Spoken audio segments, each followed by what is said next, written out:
Oi oi, it's your boy Hawker back with another video, this time looking at the new skyboxes on Dust 2.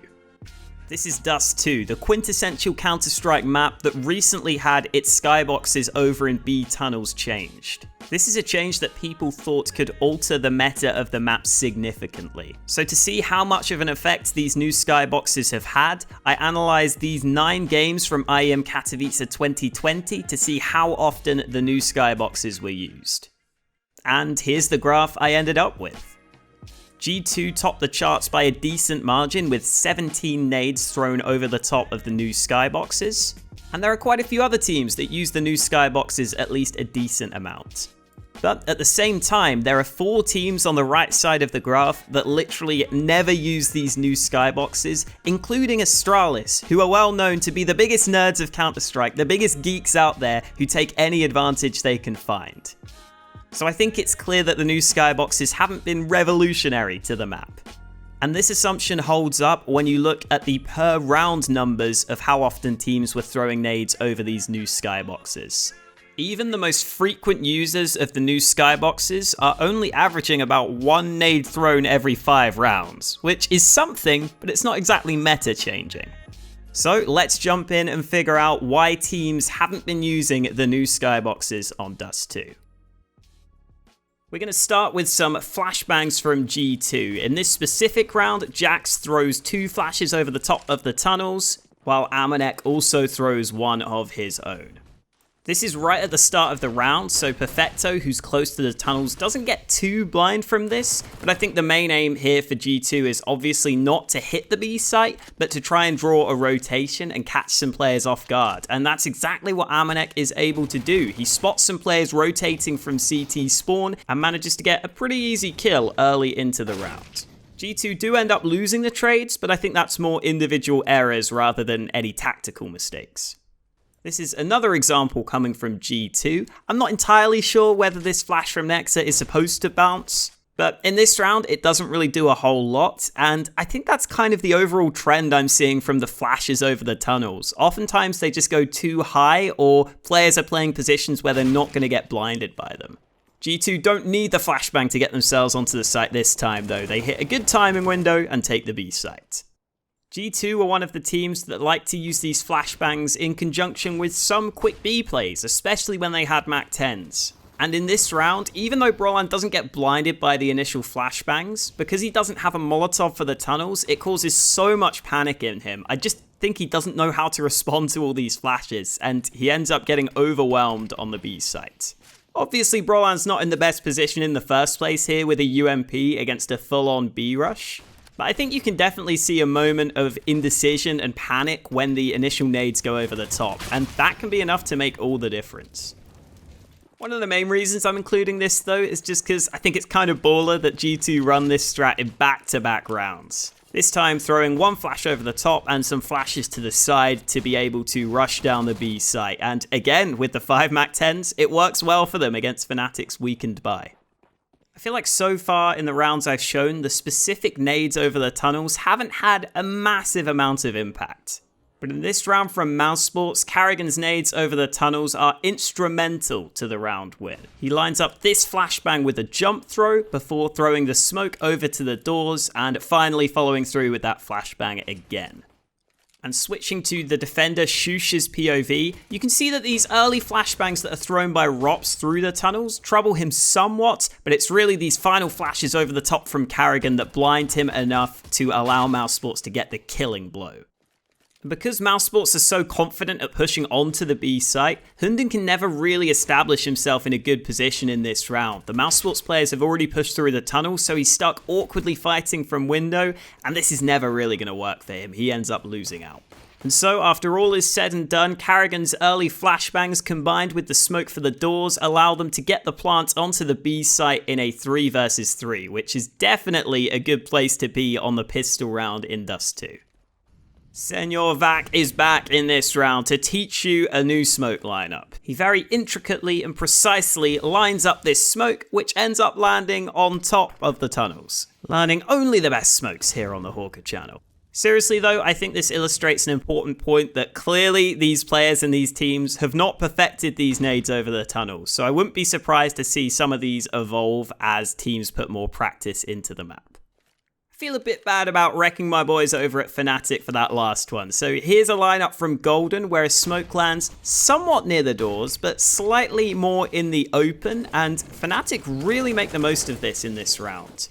They're running a mid to B split here, so Crims, who begins to push through mid, eventually arrives at the window and doesn't really have to focus as much on Car because of this smoke that's bloomed, so he can just wait for it to fade, finally spot the player at Car, and then with some crisp aim get 2 entries onto the B site for his team. Again, I'm not 100% sure whether this was intended or not from Fnatic, but it actually works really well for Crims to be able to clear some other positions on the site before having to worry about Car, which definitely helps Crims in this specific round. I feel like Fnatic kind of have a love-hate relationship with these new Skyboxes though, because a few rounds later, Brolan misses his flash, it ends up bouncing back, and the CS gods instantly punish him and his team for not using the Skybox correctly as they get pushed by G2 and lose these trades. Speaking of silly mistakes, Stu misses the smoke for the cross in this round for Team Liquid, which slows down Naf significantly. He has to awkwardly drop the smoke of his own as he transitions over to the B side of the map. Because Naf was late to B, the flashes over the Skybox actually lock him out of the site in this round. These flashes over the tunnels allow G2 to establish themselves on the site and just wait for Naf to peek from window.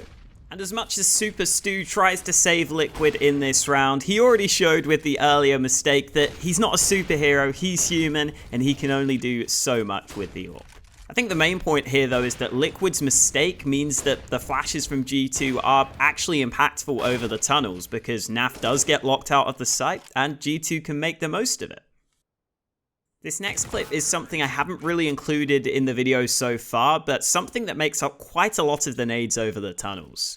Perfecto just kind of wings a flash over the tunnels at the start of the round, I guess to try and bait out some utility from the CT side. But again, the standard CT protocol is normally to play close to the tunnels early in the round and use your nades to make sure you don't die to a B rush, so Magisk isn't really affected by this.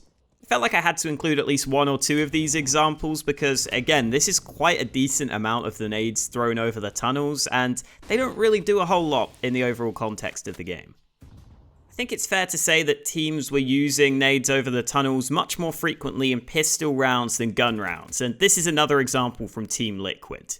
An early lurk smoke allows them to get close to the B site, and because it's a pistol round, they are much less likely to get spammed through the smoke. And then Twist lines up the well-timed doors smoke, which, because it's being thrown over the tunnels, gives him time to also throw some flashes to assist the push.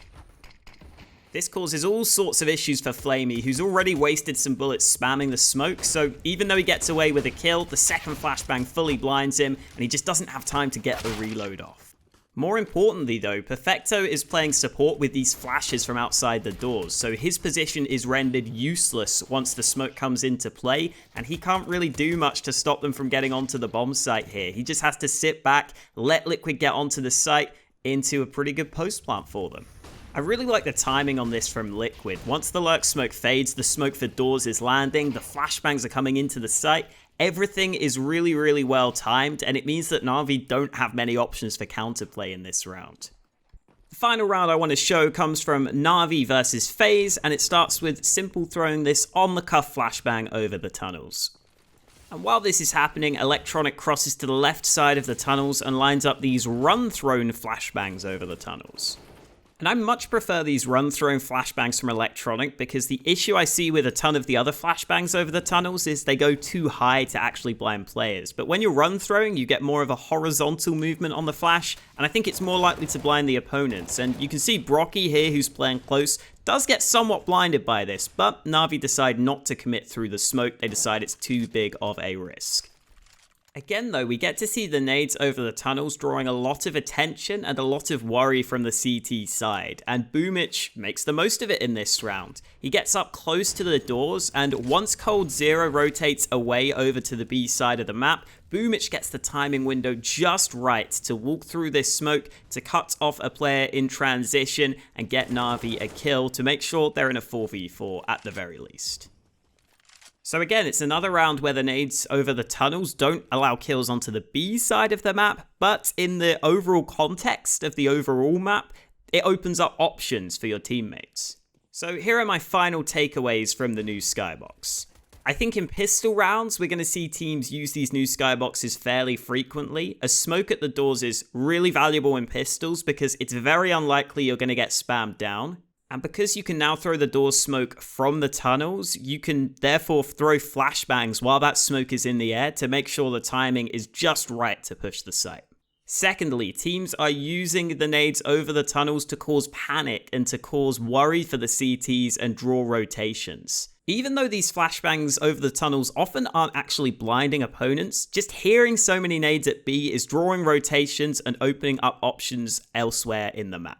And I think finally, the reason we're not seeing full-on executes onto the B site like you might expect is because you can't exactly molly over the tunnels. I think it's just too high to be able to throw a molly to any reasonable position. And the smokes you can throw are only really going to land at what? Door and window, which aren't really positioned CTs on the site are going to be playing anyway. So actually executing onto the site doesn't make a massive difference whether you're smoking the door and the window in terms of taking the site itself. Oh, and I think it's also important to remember that a lot of teams are focusing more of their attention onto the A side of the map, where it's generally much easier to get the bomb down in the first place.